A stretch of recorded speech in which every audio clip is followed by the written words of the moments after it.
This particular airplane is one of 32 built by a company called Lockheed. Lockheed had an aircraft designer by the name of Kelly Johnson, who was always given the tough jobs in aviation, and Kelly Johnson was given the job of building an airplane that couldn't be shot down.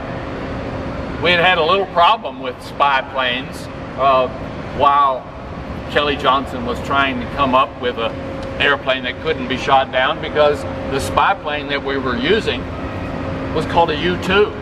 And in 1959, one of them got shot down, and we were embarrassed. And so the spy people really wanted quickly to have an airplane that couldn't be shot down. Well, there's two ways to do that. One is to make it so fast that you can't shoot it down, or to make it so that it can fly so high that ground sources can't shoot at it and shoot it down. This airplane fit both of those criteria, because this is the SR-71 that was used by the CIA first in a model called the A-12, and when it went into the Air Force, it became the SR-71. Actually, it was originally going to be called the RS-71, because the R meant reconnaissance. The airplane was never designed to carry a gun or drop a bomb. It was designed as a spy plane. But when President Lyndon Johnson decided that he would tell the world that we had a spy plane that couldn't be shot down, for some reason or other, instead of introducing the RS-71, he introduced it as the SR-71, and so they had to go back and change all the information to coincide with what the president had said. The airplane couldn't be shot down because it had speeds of, well, in fact, when the Air Force decided to stop flying, and I'll get back to that one in a minute, to stop flying the SR-71, they had this very airplane out in California, and they decided to give it to the National Air and Space Museum by doing this. They put the pilot in it, he took off, went out over the Pacific Ocean, turned around, and headed east. When he crossed the coast of California, they clocked it on radar. When he crossed Dulles Airport, it was 1 hour and 4 minutes later. 2,145 miles an hour. That's faster than a rifle bullet. It couldn't be shot down because it was so fast. But in addition, normal cruising altitude of this airplane was at 80 to 85,000 feet. I've talked to two different pilots who have flown SR-71s, and they say that they have always met other pilots who have flown them even higher than its stated altitude of 80 to 85,000 feet, that they always know somebody who got up to 100,000 feet, even though they weren't supposed to in this airplane. There's not a lot of air up there if you have an air-breathing engine, so that's why it didn't normally fly at those altitudes. It was normally designed to fly at 80 to 85,000. One of the other problems with the airplane, though, is it goes so fast, the air rubbing over the outside of the airplane generates heat, friction heat. That's why the airplane is not made with aluminum or steel. It's made with titanium, which can retain strength even at high temperatures. And then on top of that, they paint this special material over the titanium to also help dissipate the heat. Why do they want to dissipate the heat? Well, one of the problems is the airplane that you're looking at right now, when it's flying at 2,000 plus miles an hour, it grows. You remember your high school chemistry? When you heat up metal, the little molecules in the metal begin to expand. Well, the airplane that you're looking at grows 6 to 8 inches in length and 4 to 6 inches in width when it's flying at those high temperatures. Well, ladies and gentlemen, from this point right here back to there, it's nothing but a fuel tank. One of the problems that the airplane has is it doesn't fit too good on the ground.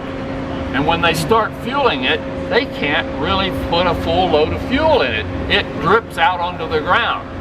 So not only did Lockheed people under Kelly Johnson have to come up with a way to design an airplane that would go over 2,000 miles an hour or fly close to 100,000 feet, they had to come up with a new kind of fuel.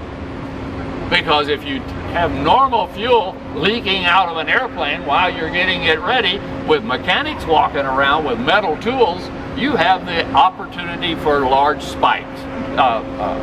Sparks.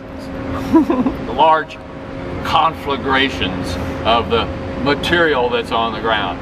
Well, the airplane had to go through many, many success efforts in order to fly. But one of the problems is the 80,000 pounds of fuel that constituted a topped off load of this airplane after it took off was that would only last 2 to 3 hours. If the target that you were trying to get to was 6 hours away, that meant you had to have tankers on the way out and on the way back. And in 1990, that meant you didn't just fly the airplane, you had to lay out a long mission when it involved all kinds of people and equipment scattered all over the globe. And by 1990, we were beginning to see satellites that would go over the same area every day and take pictures if we really wanted pictures. But we got this airplane in 1990. Shortly thereafter, there was a little conflict over in part of the world.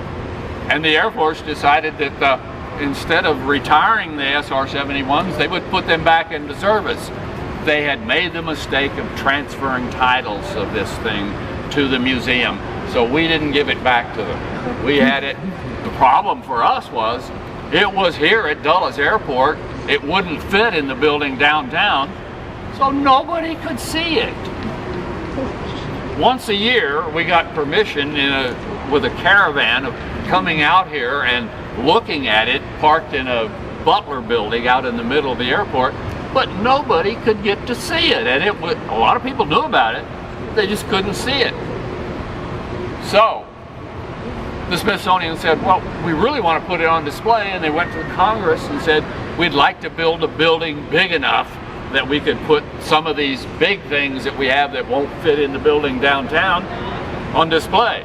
And Congress gave us authority to build this building, but they gave us $0 to do it.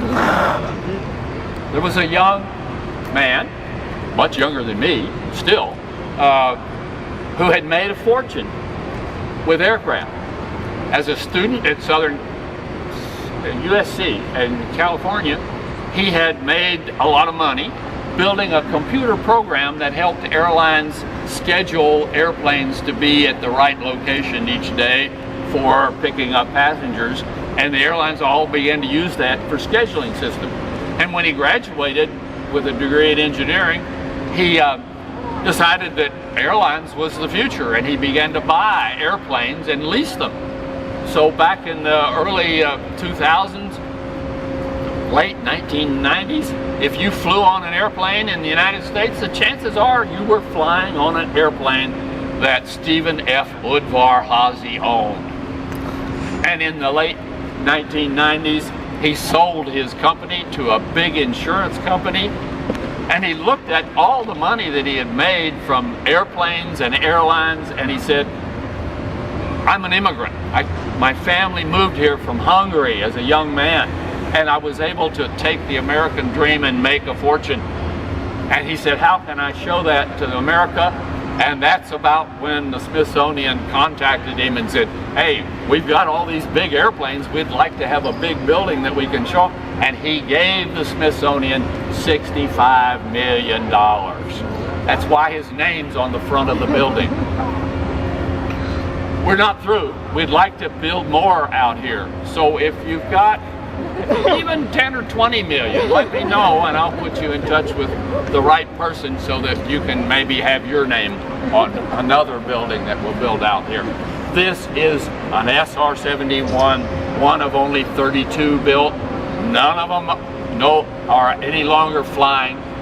We now have developed satellite technology to the extent that we really don't need this kind of a spy plane, but we still are flying the U-2, the airplane that got shot down in 1959 and 1960 that resulted in this airplane being introduced. But it can be outfitted and put in the air in a few hours. And so we still use the U-2 airplane that Lockheed developed as the predecessor of this airplane. Does anybody have any questions about any of the aircraft that we've seen so far? If you do, stop me on the way. There's one other thing about the airplane I'd like to point out. If we walk down to the tail of the airplane, those are the fun days. That's when you went to work an hour early because you didn't want to miss something. I mean, who goes to work an hour early? Well, when I was working for NASA, I did it many a time. There were many days when I didn't want to go to work, but there were other days. Young people especially come here and look at the airplane and they say, you just described an airplane that could go so fast and fly so far and do all these wonderful things. Why on earth would you paint a skunk on the tail of the airplane? Well, that's the insignia of the group at Lockheed Corporation under Kelly Johnson that always was given the tough new job. Well, that's also true, but one of the other facts about Kelly Johnson's group is because they were always given the secret jobs. They were never attached to the main Lockheed area. They were always put off somewhere else, somewhere hidden. And their plant in Southern California, it turns out, was right next to a plastics factory. And back in the 40s and 50s, we didn't have air conditioning. We didn't have all of that sort of thing. And so the plastics factory had a big influence on Lockheed because when the people answered the phone at Lockheed, they didn't answer it Lockheed's secret office. They answered the phone because they said skunk works. Because the smell from that plastics factory was so bad that it offended them. And as a result, the Kelly Johnson group at Lockheed adopted the skunk as their insignia, in part because they were also aware of a comic strip that was in the newspapers in those days. There was a comic strip designer by the name of Al Capp. He's long gone now, but back in the 1940s and 50s he had a comic strip called Little Abner. In fact, they made a Broadway musical about Little Abner that won some Tony Awards. Well, Little Abner was about people who lived in the mountains of Tennessee, Kentucky, West Virginia, Virginia, Southern Ohio. They didn't like government. They didn't want government interfering with their way of life. And one of the things they liked about their way of life were the liquid products that they produced. The problem with their stills in the mountains of West Virginia and Kentucky was they emitted a terrible odor. And as a result, when the Lockheed people began to call their location the Skunk Works, they were all Little Abner fans. And they realized that the stills that were in Little Abner also were identifiable because of the smells there. And that contributed to their adopting the skunk as the insignia for their organization at Lockheed. And there's still a special group at Lockheed that are given special jobs to do for the Army or the Air Force or the Navy. Does anybody have any questions about the SR-71? You have one. Yeah, I just like realizing here on top